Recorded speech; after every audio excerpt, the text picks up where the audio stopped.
Hi guys! Welcome to Quincey vlogs. అందరూ ఎలా ఉన్నారు? మేమైతే చాలా చాలా బాగున్నాము. ఈరోజు వీడియో వచ్చేసి మీకైతే నేను ఆదియోగి స్టాచ్యూని చూపించబోతున్నాను. మేము ఊటీ నుండైతే కోయంబత్తూర్‌కి స్టార్ట్ అయ్యాము. బ్రేక్‌ఫాస్ట్ అది చేసేసి, మళ్ళీ వచ్చే దారిలో ఒక చోట ఆగి వంట చేసుకొని, లంచ్ కూడా చేసేసి, మెల్లిగా కోయంబత్తూర్ అయితే చేరుకున్నాము. కోయంబత్తూర్ చేరుకునే వరకి 6 అట్లా అయిందండి టైము. కోయంబత్తూర్‌కొచ్చేసి ఒక రూమ్ చూసుకొని, రూమ్‌లో స్టే చేసి నైట్ అక్కడే డిన్నర్ చేసేసుకొని, next day morning Adiyogi statue చూడడానికైతే వెళ్ళిపోదామని మా ప్లాన్ అండి. మీలో ఎవరైనా ఫ్యామిలీతో ఇషా ఫౌండేషన్ రావడానికి ప్లాన్ చేస్తున్నట్టయితే ఈ వీడియో మీకైతే చాలా ఉపయోగపడుతుందండి. మన 2 తెలుగు రాష్ట్రాల నుండి విజయవాడ, హైదరాబాద్, వైజాగ్, తిరుపతి నుండయితే డైరెక్ట్ ఫ్లైట్స్ ఉంటాయండి కోయంబత్తూర్‌కి. మన 2 తెలుగు రాష్ట్రాల నుండి ట్రైన్స్ కూడా ఉంటాయండి. డైరెక్ట్ ట్రైన్స్ కోయంబత్తూర్‌కి. మనము ఒకవేళ బస్సులో రావాలన్నా, కార్‌లో రావాలన్నా బెంగుళూరుకొచ్చి, బెంగుళూరు నుంచి మళ్ళీ కోయంబత్తూర్ రావాల్సిందే. సో, చూస్తున్నారు కదండీ! నెక్స్ట్ డే మార్నింగ్ అయితే మేము స్టార్ట్ అయిపోయాము. కోయంబత్తూర్ నుండి నిషా ఫౌండేషన్‌కి 37 కిలోమీటర్స్ ఉంటదండి.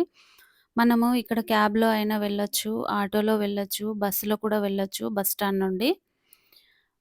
ఒకవేళ క్యాబ్‌లో వెళ్తే అయితే 1000, 1200 తీసుకుంటారు. మనం కొంచెం బార్గెనింగ్ చేస్తే 1000కి వస్తారు.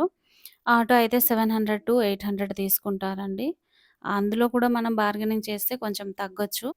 కోయంబత్తూర్ నుండి ఇషా ఫౌండేషన్‌కి వెళ్ళడానికి బస్ టైమింగ్స్ వచ్చేసి 5 నుండి 8:30 పీఎం వరకైతే బసెస్ అవైలబుల్‌గా ఉంటాయండి. రూ. 40 అట్లా చార్జ్ చేస్తారు. మనం అక్కడ ఒకవేళ స్టే చేయాలనుకుంటే ముందే రూమ్స్ బుక్ చేసుకోవాలండి. మనం అక్కడికి వెళ్ళిన తర్వాత బుక్ చేసుకుంటే అవైలబిలిటీ ఉండకపోవచ్చు. సో, ముందే బుక్ చేసుకుంటే మనం అక్కడ స్టే చేయొచ్చు. మనము ఆల్రెడీ వచ్చేసామండి ఈషా ఫౌండేషన్‌కి. ఇక్కడికి రాగానే మంచి వాతావరణం చాలా ఆహ్లాదకరంగా అనిపిచ్చింది. ఇక్కడ ఎంట్రన్స్‌కి కానీ, పార్కింగ్‌కి కానీ ఏం చార్జ్ చేయట్లేదండి. ఫ్రీగానే. ఇక్కడైతే మేము కార్ పార్క్ చేసేసుకొని స్టాచ్యూ దగ్గరికి వెళ్ళిపోదామని కార్‌లోనే చెప్పులైతే వదిలేసామండి. ఇక్కడ ఫుడ్ స్టాల్స్ కూడా ఉన్నాయి. మనకేదైనా కావాలంటే టీ కానీ, ఫుడ్ కానీ, స్నాక్స్ కానీ తీసుకోవచ్చు. పార్కింగ్ ప్లేస్ నుండి చూస్తూనే చూడండి శివయ్య ఎంత బాగా కనిపిస్తున్నాడో. మనం ఇప్పుడైతే స్టాచ్యూ ముందుకైతే వచ్చేసామండి. ఇది సాటర్‌డే, సండే కాదు కానీ చూడండి జనాలు ఎంతగా ఉన్నారో. చాలామంది భక్తులైతే ఇక్కడికి వస్తున్నారు. శివయ్యని చూస్తుంటే చాలా బాగా అనిపిచ్చింది. మేము రాగానే స్టాచ్యూని వాటర్ కొట్టి క్లీన్ చేస్తున్నారు. నేను ఆ క్లిప్ అయితే మిస్ అయిపోయాను. సో, అది యాడ్ చేయలేకపోయాను. అది చూస్తే కూడా నిజంగా చాలా బాగా అనిపిచ్చింది. పెద్ద పెద్ద క్రెయిన్స్‌తోని ఆహ్, వాళ్ళు వాష్ చేస్తున్నారు. డస్ట్ అది పడతది కదా! సో, ఈ స్టాచ్యూ అయితే వచ్చేసి 112 అడుగుల ఎత్తుంటదండి. చూడండి వెలయగిరి పర్వతాల మధ్యలో మంచిగా పొగమంచుతోని కప్పున్న పర్వతాల మధ్యలో శివయ్యని చూస్తుంటే ఎంత ప్రశాంతంగా అనిపిస్తుందో. అందరూ అంటారు కదండీ! యోగా చేయండి మనశ్శాంతిగా ఉంటది, ప్రశాంతంగా ఉంటది, మన టెన్షన్స్ అన్నీ పోతాయని చెప్పేసి. నాకైతే అనిపిచ్చింది ఇక్కడికి వస్తే అవన్నీ చేయాల్సిన అవసరం లేదేమో కాసేపు ఆ స్టాచ్యూని చూస్తూ అలా నిల్చుంటే చాలు. కాసేపు అలా కూర్చున్నా చాలు మనకి ఉన్న టెన్షన్స్ అన్నీ పోతాయని అనిపిస్తుంది. మనము లైఫ్‌లో ఎప్పుడు కూడా ఏదో ఒక టెన్షన్‌లోనే జీవిస్తూ ఉంటాం కదండీ! ఇక్కడికొచ్చి మనము ఇక్కడ స్టే చేసి, మంచిగా యోగా చేసి, ఇలా శివయ్యని చూస్తూ కొన్ని రోజులు గడిపితే, ఆ ప్రశాంతత, ఆ రిఫ్రెష్‌మెంటే వేరండి. మీరు తప్పకుండా ఫ్యామిలీతో విజిట్ చేయండి. మీరు గూడా చాలా రిఫ్రెష్‌మెంట్ ఫీల్ అవుతారు.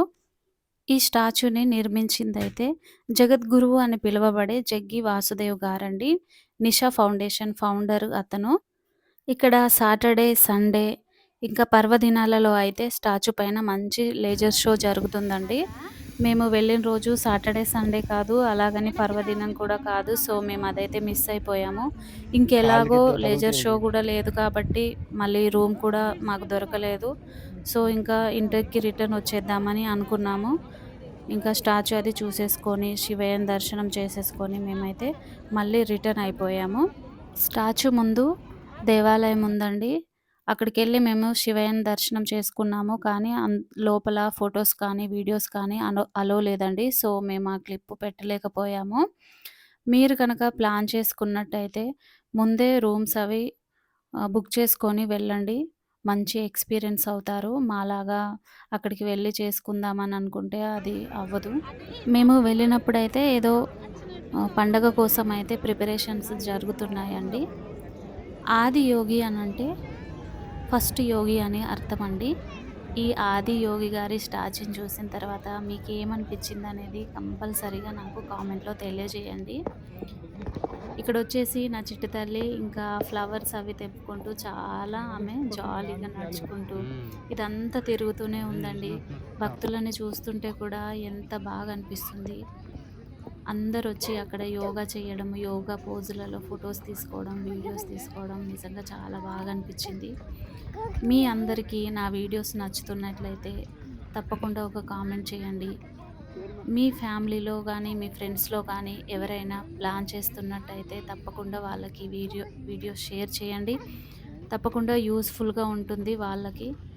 మనం ఎంత ఇబ్బందుల్లో ఉన్నా, బాధల్లో ఉన్నా, బిజీగా ఉన్నా ఒక్కసారి వెళ్లి దేవుణ్ణి దర్శించుకుంటే వచ్చే ప్రశాంతత, ఆ తేలికపాటు వేరే కదండీ! అలాంటిది ఒక్కసారి ఊహించండి మనం ఇక్కడ 3, 4 డేస్ ఫ్యామిలీతో స్టే చేస్తే ఇంకెంత తేలిక పడతామో. మీరు కూడా మీ ఫ్యామిలీతో తప్పకుండా ప్లాన్ చేయండి.